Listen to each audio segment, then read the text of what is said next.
The police returned a monster and not her son. What does that mean, bro? Like, I don't know. When I was 18, I got pregnant with a guy I had only been with one time. His name was Brad, and he was the class bad boy. When I told him I was pregnant, he switched schools. That's not good, he just dipped. I tried texting him, calling him, but nothing worked. He blocked me, and it was clear That's that he was on my savage, own. bro. I'm kind of religious, and there was no way I was having an abortion. I made it through ridicule at school, teachers using me as an example, and 9 months of aching everything. And he was born. I don't even have my driver's license, and I was holding my baby in my arms. I was That's crazy. so scared. I named him Andrew, and soon it was just him and I against the world. My parents kicked me out, and I had to make it on Parents kicking you out down there. But I managed Everyone's to being provide for myself, savage. getting my diploma and getting a job. I mean, sure, that job was working double shifts at 2 separate fast food restaurants. Sure, I smelled like grease all the time. Sure, no man would come within 500 feet of me at any given time. But I had a 2-bedroom apartment with my son. I was... And that's all that matters, man. You know what I'm saying? She's got a life still. Exactly. Like, she seems like she is happy, I guess. She's saying about sad stuff. Just life, I guess. It's just life, man. You know, we'll see why she thinks her baby is a monster. Andrew was about 6. Things started to go downhill. For a week straight, he was throwing up seriously. Oh, what? The doctors started to think it was cancer. I was so scared my heart was pounding. It turns out he had some other health issues, so they had to do a few different surgeries and put a tube in his stomach. I've had one of them in me before. He did. Every time I had to go to work or class, Andrew would throw a hissy fit. I'm not proud of myself, but I screamed at him. I was so overtired, so overworked, that I told him he was being ungrateful and I needed to work to keep us going. The second the babysitter arrived at the door, I left. I just couldn't handle him. About 30 minutes later, I got a call from the babysitter. "Andrew is gone," she screamed. "What do you mean Andrew is gone?" I yelled back.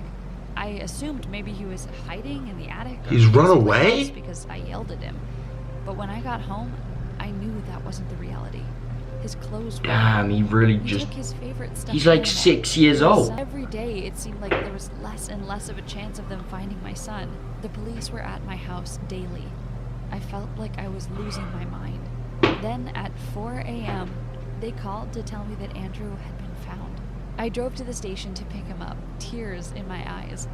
The police told me he had been found wandering outside the police station, confused and crying. He didn't know where he had come from or what had happened, but he knew his name. I raced in to see my son.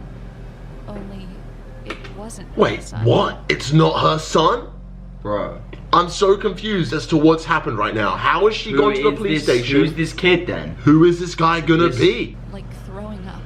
The kid looked almost exactly like my son, but there was something weird about him. It was almost like someone had made a fake version of my son. He had the same smile, the same face, the same shape, but his eyes were all wrong. What? What should have been a happy moment absolutely wasn't. But you know what the kid did? He ran up and hugged me, saying, "Mommy, I missed you."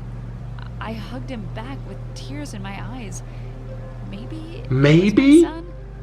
I Surely you would know who your son is, right? A kid cried after me, asking where I was going. When I told the detectives I didn't think he was my son, they all rolled their eyes. "If he's not your son, then where is he? Did you do something with him?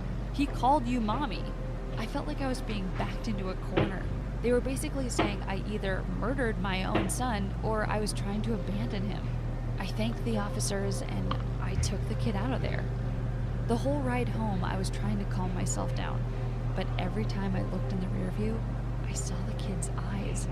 He was just staring. Imagine that, bro. Bro, wait, this is mad. This is so weird, This bro. is freaking me out. If you're a mum, you would know what exactly your son would look like, you know what I'm saying? And he so, was gone for not that I long. can't believe her. How can your eyes change, man? Yeah, like, this for is real. so I weird, wanna know bro. what I decided to play along, asking him where he had gone and what was going on with him. He said, "I was gone for a while, but I'm back now, Mommy." His voice even sounded different. Bro. That night, I laid him in bed. He asked for his normal bedtime story. Was I going crazy? Obviously, an imposter wouldn't know he had a favorite. Later that night, I fell asleep. But when I woke up, the kid was standing in the doorway, just staring at me. I asked him what was going on, and he said he wanted to lay in bed with me. I let him sleep beside me, but my heart was racing the whole time. Bro, that would be so weird. I had my son back. Why couldn't I just relax? What was wrong with me? Maybe him going missing had just shaken my head up or something? But when I woke up the next morning, I knew something was wrong. The entire left side of my bed had been torn to shreds. The pillow, the blanket, everything. I walked out to find Andrew lying in his own bed. He acted like he had no idea what I was talking about. He said he had never come in the room. Things just got worse. Wait, bro.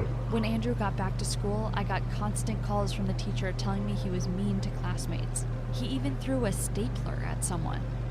She also mentioned something that made my skin crawl. Apparently, Andrew couldn't read or write anymore. Before he went missing, Andrew was constantly making me little books and writing stories. Wait, I knew he bro. understood. So do you think the kid saw the other kid done something to actual Andrew, and then this is Like a copy. just like a fake? Yeah, like the just some bad kid version. The bad version of her good son, who has gone missing, and now she has the bad son. I don't know. What's going on? Wouldn't eat anything except for cereal and milk, even though my little Andrew had been allergic to milk since he was a baby. I started It's trying not to your tell my kid. friends about it, and they all thought I was going insane. They told me I should be grateful to have my son back. Every time I said I didn't think it was my son, they rolled their eyes. Then I noticed Andrew was drawing strange symbols all over his bedroom. It creeped me out. Strange symbols. Those are a little bit more than strange. I see 666. the devil, skull and crossbones. What happened to this Illuminati. When I told him to stop, he would start hitting me. Was my kid possessed by the devil Yeah. or something? Yeah. The very next day, we went to the park, and I looked across the street. I swear I saw Andrew, my real Andrew, playing in a yard. I ran through the street racing after him, but when I got there, the kid was gone. I couldn't take not knowing anymore. One night, I waited in the hallway for Andrew to fall asleep. When he did, I tiptoed into the bedroom. He had had that stomach tube years ago and had a pretty nasty scar. Oh, if this no was way. my child, I would learn the truth. I carefully lifted up his shirt. There's nothing there, bro. There was no scar. There's nothing This there. wasn't my son, just like I had suspected all along. I gasped and the kid sat up in bed. I couldn't hold it in anymore. I started yelling, asking where my real son was, asking where he came from. The kid started sobbing, told me a man picked him up from an orphanage and sent him over here and told him what to do. He said he hadn't wanted to cut up the pillows or wake me up, but the man said he would know and send him back to the orphanage if he hadn't. I could feel my heart shattering. This just got so creepy, man. That's not an orphanage. That's definitely not like an orphanage This, that they're talking about. this just got so weird, man. This poor little orphan had basically been blackmailed. He told me his real name was Cyrus. I asked if he knew where the man's house was. The boy nodded and said he could show me the way. We drove through the city until we reached a little cottage. Call the police, bro. I Yeah. had to find out who was Don't inside. try and do When it I arrived, yourself. the house Wait, it's the house that she was at the house I before. saw the boy playing in earlier. I called the cops and told them there was a kidnapped Okay. child, but I couldn't wait. Knowing my Andrew was in the house, possibly getting hurt, I couldn't just stand there. I banged on the door. To this day, my heart drops when I think about who I saw on the other Wait. side. It was Brad, Andrew's father. It suddenly made sense in a sick and twisted way. Behind him, I could see Andrew sitting on the couch. I shoved Brad aside and ran to Andrew, holding him in my arms, while Brad screamed at me for keeping him away from his kid. When we arrived at the police station, everything came to light.